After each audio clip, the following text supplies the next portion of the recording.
Gentleman.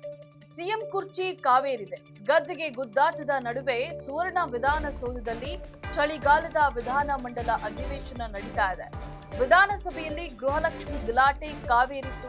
ಈ ವೇಳೆ ಬಿಜೆಪಿಗರು ಹಾಗೂ ಡಿಕೆ ಶಿವಕುಮಾರ್ ಮಧ್ಯೆ ದಿವಾಳಿ ದಂಗಲ್ ಕಾವೇರಿತು. ಎಸ್ ವೀಕ್ಷಕರೇ, ನೆಲ ಜಲ ಭಾಷೆಗಾಗಿ ಪ್ರಾಮಾಣಿಕ ಪತ್ರಿಕೋದ್ಯಮ.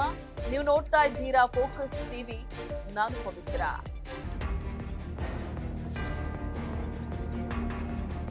ಇದೇ ವರ್ಷದಲ್ಲಿ ಇರ್ತಕ್ಕಂಥ ಫೆಬ್ರವರಿ ಮತ್ತು ಮಾರ್ಚ್ ಆ 2 ತಿಂಗಳ ಹಣ ಇನ್ನೂವರೆಗೆ ಯಾರಿಗೂ ಜಮೆ ಆಗಿಲ್ಲ.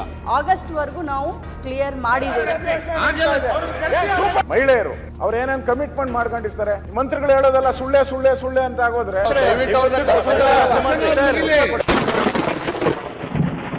ಹೌದು, ಸದನದಲ್ಲಿ ಗೃಹಲಕ್ಷ್ಮಿ ಗ್ಯಾರಂಟಿ ಕದನ ಕಾವೇರಿತ್ತು.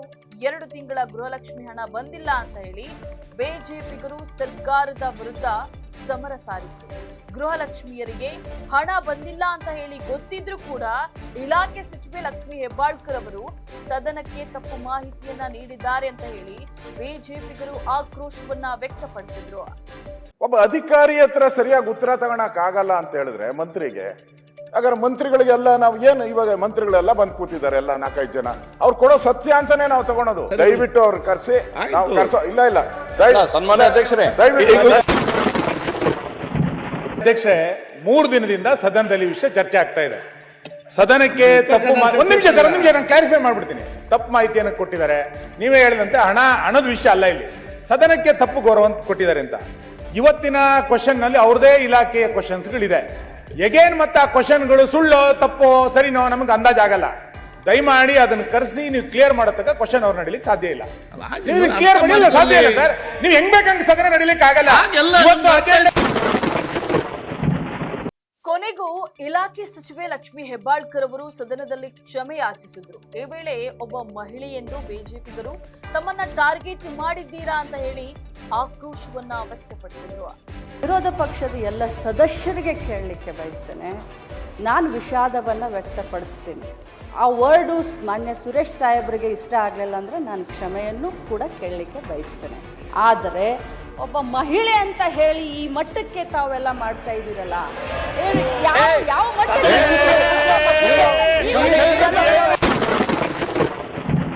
ಈ ವೇಳೆ ಬಿಜೆಪಿಗರು ಆಕ್ಷೇಪಿಸಿದ್ರು. ಸದನಕ್ಕೆ ಮಹಿಳೆ ಪುರುಷ ಎಂಬುದಿಲ್ಲ, ಎಲ್ಲರೂ ಕೂಡ ಒಂದೇ ಅಂತ ಹೇಳಿ ತಿಳಿಸಿದ್ರು. ಅವರ ಉತ್ತರ ಕೊಟ್ಟಿರುವಂಥದ್ದು ನಮಗೆ ಸರಿ ಇಲ್ಲ. ಮತ್ತೆ 2 ತಿಂಗಳು ಯಾವಾಗ ಆಗ್ತೀನಿ ಅನ್ನೋದು ಉತ್ತರನೂ ಬಂದಿಲ್ಲ. ಮತ್ತೆ ಅವರು ಈ ಕಡತದಿಂದ ನೀವು ತೆಗೆಸಾಕಕ್ಕೂ ನೀವು ಹೋಗ್ತಾ ಇಲ್ಲ. ಅದರಿಂದ ಇದು ಸರಿ ಇಲ್ಲ. ಸದನ ನಾವು ವಾಕೌಟ್ ಮಾಡ್ತಾ ಇರೋದು. ಇನ್ನು ಸಚಿವೆಗೆ ಬೆಂಬಲವಾಗಿ ನಿಂತಹ ಡಿಸಿಎಂ ಡಿಕೆ ಶಿವಕುಮಾರ್ ಬಿಜೆಪಿಗರನ್ನ ತಿರಾಟೆಗೆ ತೆಗೆದುಕೊಂಡ್ರು. ಗೃಹಲಕ್ಷ್ಮಿ ಗಲಾಟೆಯನ್ನ ಬೇರೆಡೆ ತಿರುಗಿಸಲು ಪ್ರಯತ್ನಿಸಬೇಡಿ ಅಂತ ಹೇಳಿ ಬಿಜೆಪಿಗರು ಡಿಸಿಎಂ ಡಿಕೆ ಶಿವಕುಮಾರ್ ಅವರನ್ನ ಆಕ್ಷೇಪಿಸಿದ್ರು. ಇದಕ್ಕೆ ತಿರುಗೇಟನ್ನ ನೀಡಿದಂತಹ ಡಿಕೆ ಶಿವಕುಮಾರ್ ಬಿಜೆಪಿಗರು ಸದನದಲ್ಲಿ ಬಳಸಿದಂತಹ ಪದವನ್ನೇ ಅವರತ್ತ ಪ್ರತ್ಯಸ್ಪರವಾಗಿ ಬಳಸಿದ್ರು. ಗೃಹಲಕ್ಷ್ಮಿ ಯೋಜನೆಗೆ ಸರಿಯಾಗಿ ಹಣ ಹಾಕದೆ ಸರ್ಕಾರದ ದಿವಾಳಿಯಾಗಿದೆ ಅಂತೀರಲ್ವಾ? ಕೇಂದ್ರ ಸರ್ಕಾರವು ರಾಜ್ಯಕ್ಕೆ 5,300 ಕೋಟಿ ಅನುದಾನವನ್ನ ನೀಡಿಲ್ಲ. ಅದೊಂದೇ ಕಾರಣಕ್ಕೆ ನಾವು ಕೇಂದ್ರ ಸರ್ಕಾರ ದಿವಾಳಿಯಾಗಿದೆ ಅಂತ ಹೇಳಲು ಆಗುತ್ತಾ ಅಂತ ಹೇಳಿ ಕೌಂಟರ್ ಅನ್ನ ನೀಡಿದ್ರು. ಈ ವೇಳೆ ಬಿಜೆಪಿಗರು ಡಿಕೆ ಶಿವಕುಮಾರ್ ವಿರುದ್ಧ ಗುಡುಗಿದ್ರು.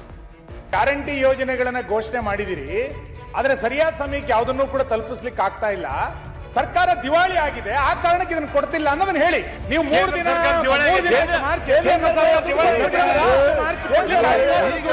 ನಿಮ್ದೇ ಗೌರ್ಮೆಂಟ್ ಹೇಳ್ತು, ಆಯ್ತಪ್ಪ 5,300 ಕೋಟಿ ರೂಪಾಯಿ ಅಪ್ಪರ್ ಭದ್ರಪ್ಪ ಜೊತೆಗೆ ಕೊಡ್ತೀವಿ ಅಂತ ಹೇಳಿದ್ರು. ಕೊಡಕ್ಕಾಗ್ಲಿಲ್ಲ. ಇಲ್ಲಿ ನರೇಗಾ ದುಡ್ಡು ಇವತ್ತರೆಗೂ ಕೂಡ ಕೋಟ್ಯಾಂತರ ರೂಪಾಯಿ ಕೊಡಬೇಕು. ಜಲ್ ಜೀವನ್ ಮಿಷನ್ ದುಡ್ಡು ಸುಮಾರು 30-40 ಸಾವಿರ ಕೋಟಿ. ಹಂಗಂತ ಕೇಂದ್ರ ಸರ್ಕಾರ ದಿವಾಳಿ ಆಗೋಯ್ತು ಅಂತ ಹೇಳಕ್ಕಾಗ್ತದ? ನಾನು ಒಟ್ಟಾರೆ ಸದನದಲ್ಲಿ ಡಿಸಿಎಂ ಡಿಕೆ ಶಿವಕುಮಾರ್ ಹಾಗೂ ಬಿಜೆಪಿಗರ ನಡುವೆ ದಿವಾಳಿ ದಂಗಲ್ ಕಾವೇರಿತ್ತು. ಇದಾಗಿತ್ತು ಫೋಕಸ್ನ ಸ್ಪೆಷಲ್ ರಿಪೋರ್ಟ್. ನೆಲ ಜಲ ಭಾಷೆಗಾಗಿ ನೋಡ್ತಾ ಇರಿ ಫೋಕಸ್ ಟಿವಿ.